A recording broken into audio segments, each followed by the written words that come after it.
Hello everyone. So we are continuing with the paper of NMTC Stage 2 2012 Sub-Junior. Previously we have already done with question number 1, 2 and 3. Now we are beginning with question number 4.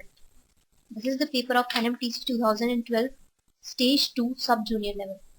So let's begin with the question number 4 which come in that paper.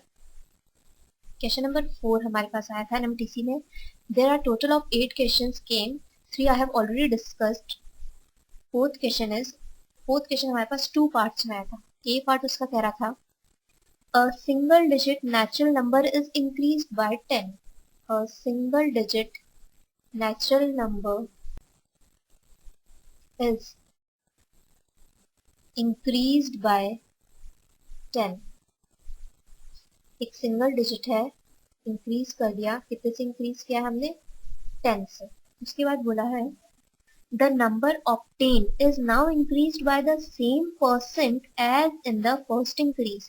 The number obtained, जो हमें number मिला, the number obtained is now increased by the same number. Same percent is now increased by same percent as in the first case. As in the first case. तो हमें क्या बताना है? The result is 72. The results comes out as 72. Find the original single digit number.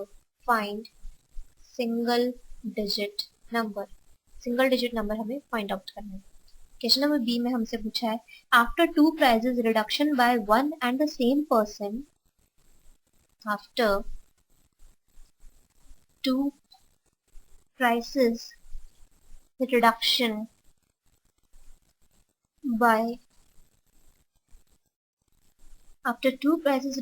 by 1 and the same person,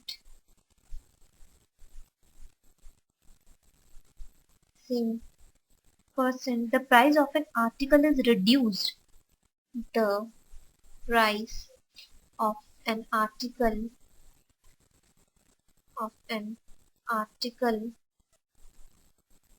is reduced from 250 से कितनी reduce हो गई? 2 rupees 160. By how much percent was the price reduced each time? By how much percent was the price reduced each time. सबसे पहले हम question number A की तरफ जाएंगे. क्वेश्चन नंबर ए हमसे बोल रहा है a single digit natural number is increased by 10. So हम क्या मानेंगे? Let the single digit number be x. Let the single digit number be x. The number obtained is now increased by the same percent as in the first case. तो सबसे पहले जो single digit number है वो कितना हो गया? x plus 10 हो गया. तो इंक्रीज नंबर हो गया x plus 10. अब हमसे बोला है जो नंबर हमने ऑब्टेन किया वो उसी सेम परसेंटेज से इंक्रीज हो गया जैसा कि वो फर्स्ट केस में इंक्रीज हुआ है. तो परसेंटेज इंक्रीज तो निकालें कि फर्स्ट केस में आखिर इंक्रीज कितना हुआ है. तो फर्स्ट केस में इंक्रीज हुआ है final minus initial upon initial into 100. तो फर्स्ट केस में हमारे पास इंक्रीज हुआ है 10 बाय x इंटू 100. यही परसेंट इंक्रीज हुआ है हमारे पास फर्स्ट केस में. अब हमसे बोला है according to the question the number obtained is now increase by the same percentage as in the first case. और जो रिजल्ट आया है वो आया है 72. तो अब हम क्या करेंगे? वो इंक्रीज हो गया, जो नंबर है वो इंक्रीज हो गया 10 बाय x इंटू 100%. ठीक है, और वो भी किसका? x प्लस 10 का. तो according to the question equation क्या होगी? इंक्रीज हुआ है, किससे इंक्रीज हुआ है? 10 बाय x इंटू 100% से. इफ x प्लस 10 किसके इक्वल हो? 72 के. अगर हम इस इक्वेशन को सॉर्ट आउट करेंगे तो ये आएगा 100 plus 10 by x into 100 percentage की जगह आएगा into 1/100 into x plus 10 is equals to 72, यह आ जाएगा एक्स प्लस 10 इंटू 72। जब इस इक्वेशन को हम सॉल्व करेंगे तो हमारे पास आ जाएगा 1 plus 10/x x plus 10 is equals to 72, ये हमारे पास इक्वेशन आ जाएगी। अब हम क्या करेंगे, इसको एक्सपांड करेंगे तो 1 प्लस 10/x x प्लस 10, इसको जब सॉल्व करेंगे तो ये आ जाएगा x plus 10 plus 10 plus 100/x comes out as 72। यहाँ से इक्वेशन बन जाएगी x प्लस 100/x 72 प्लस 10 उधर जाएंगे -20 डायरेक्टली आ जाएगा 52। तो ये इक्वेशन बन जाएगी x square -52 plus 100 is equal to 0। अब ऐसे दो फैक्टर्स जो मल्टीप्लिकेशन होके 100 दें और एडिशन होके -52 दें, ऐसे फैक्टर्स होंगे -50 एंड -2। तो ये हमारे पास दो बन जाएंगे x -2 एंड -50। तो ये दो फैक्टर्स आ गए जो कि इक्वल्स टू 0 हो सकते हैं। अगर ये दो फैक्टर्स आ गए तो x की दो वैल्यूज आएंगी, x इज इक्वल्स टू 2 और x इज इक्वल्स टू 50। पर 50 को हम नहीं लेंगे, 2 को हम लेंगे। व्हाई? बिकॉज हमसे बोला है it should be a single digit number, और सिंगल डिजिट नंबर में सिर्फ और सिर्फ हम 2 को कंसिडर करेंगे। दैट्स व्हाई हम क्या लेंगे, सिर्फ 2 कंसिडर करेंगे। So this is the answer of question number 4th A part कि x इज इक्वल्स टू 2 ही कंसिडर होगा, x इज इक्वल्स टू 50 क्यों कंसिडर नहीं होगा। Now let's proceed with the part B. Part B हमसे क्या बोल रहा है, पार्ट बी बोल रहा है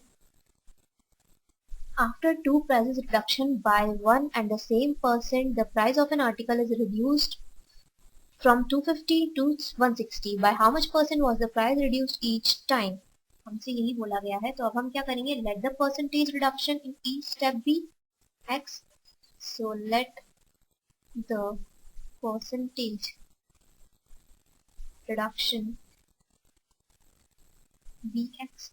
अगर परसेंटेज रिडक्शन x है तो अकॉर्डिंग टू द क्वेश्चन 250 से 160 हो गया, तो उसके लिए हम लिखेंगे 1 माइनस x/100 ही तो रिड्यूस हुआ, इसका होल स्क्वायर। तो ये आ जाएगा 160 by 250 is equals to 1 minus x/100 का होल स्क्वायर आ गया।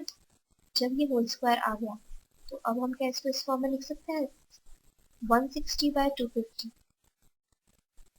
ये लिख सकते हैं 4/5 का whole square is equals to 1 minus x/100 का whole square which is comes out as 4/5 is equals to 1 minus x/100। So x क्या जाएगा हमारे पास, x/100 इज इक्वल्स टू 1/5, तो x आ जाएगा हमारे पास 20। So the percentage reduction is equals to 20%। so this is the answer what we want in the question। percentage reduction हमसे पूछा था, हमने बता दिया percentage reduction होगा 20%। now let's proceed with question number 5th of NMTC stage 2। question number 5th हमसे बोल रहा है if a finite straight line segment is divided into two parts। if a finite straight line segment is divided into two parts, दो part में divide किया गया है, divide into two parts। अब हमसे ये नहीं बोला गया कि वो इक्वल है कि अनइक्वल है। so that the rectangle obtained by the whole and the first part, so that the rectangle obtained by the whole and the first part is equals to the first part is equals to the square of the other part, square of the other part. So prove that the square described on one of the diagonal of the rectangle obtained by whole and the first part is 3 times the square of the other. हमें prove करना है कि जो हमने diagonal बनाया, prove that the diagonal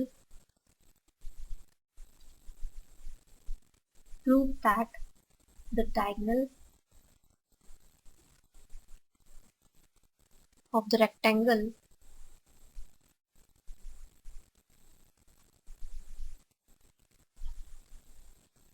contained by the whole and the first part whole and the first part is 3 times the square of the other part. So हमें proof क्या करना है? Prove that the square described on one of the diagonals of the rectangle obtained by the whole and the first part is 3 times the square of the other part. तो सबसे पहले हम क्या करेंगे? Let's go with the question. What is asked in the question is, हमसे बोला है एक लाइन सेगमेंट है, that means उसकी लेंथ क्या होगी? a plus b उसकी लेंथ होगी. क्यों हमने a प्लस बी लिया? क्योंकि हमने इतने पोर्शन को a लिया और बाकी पोर्शन को b लिया. अगर इस पोर्शन को a और b लिया तो हमसे बोला एक रेक्टेंगल बनाओ. रेक्टेंगल किस तरीके से बनाओ? रेक्टेंगल इस तरीके से हमें फॉर्म करना है कि होल पार्ट हो और एक तरफ क्या हो, इसकी फर्स्ट पार्ट हो. तो whole part a plus B हो गया और दूसरी तरफ a हो गया. और एक स्क्वायर बनाना है. वो स्क्वायर किस तरीके से हो? स्क्वायर इस तरीके से हो कि उसका जो लेंथ है वो किसकी इक्वल हो? उसका जो लेंथ है वो उसके, हमसे बोला है स्क्वायर बनाना है on the is equal to the square on the other part. ठीक, तो अब क्या होगा? a into A plus B हमसे बोला है किसकी इक्वल होगा? बी स्क्वायर की इक्वल होगा. तो इसके अकॉर्डिंग हम लिख सकते हैं a square plus A B is equals to B square. ये हम बोल सकते हैं. Now side of the square हमसे डायगोनल बोला है. अब डायगोनल बोला है तो डायगोनल क्या होगा? अंडर रूट ऑफ रेक्टेंगल का डायगोनल क्या होगा? Under root of hypotenuse under root of perpendicular plus base, under root of perpendicular plus base. Under root of perpendicular है ए स्क्वायर प्लस बेस है हमारा a प्लस बी का whole square. इसका under root, अब इसका under root अगर निकालेंगे तो किस फॉर्म में आएगा? ये तो हमारी साइड आ गई, स्क्वायर की साइड आ गई. ठीक, अगर आपको एरिया निकालना है स्क्वायर का तो आपको साइड का स्क्वायर करना पड़ेगा. साइड का स्क्वायर करोगे तो अंडर रूट हट जाएगा. तो क्या हो जाएगा? ए स्क्वायर प्लस बी का होल स्क्वायर. तो क्या हो जाएगा? A square plus B square plus 2ab जो कि किसकी इक्वल आ जाएगा? ए स्क्वायर हो जाएगा 2a square plus B square plus 2ab. अब जब हम यहाँ से 2a स्क्वायर, तो 2 अगर इनमें से कॉमन ले तो क्या बचेगा? a square plus ab plus b square. और a स्क्वायर प्लस ab अभी हमने प्रूव किया b स्क्वायर की इक्वल है. तो कितना हो जाएगा? Twice of b square plus b square which is comes out as thrice of b square. और यही हमें प्रूव करना था कि the area of the square is 3 times the square drawn on the second part. So this is what we have proved.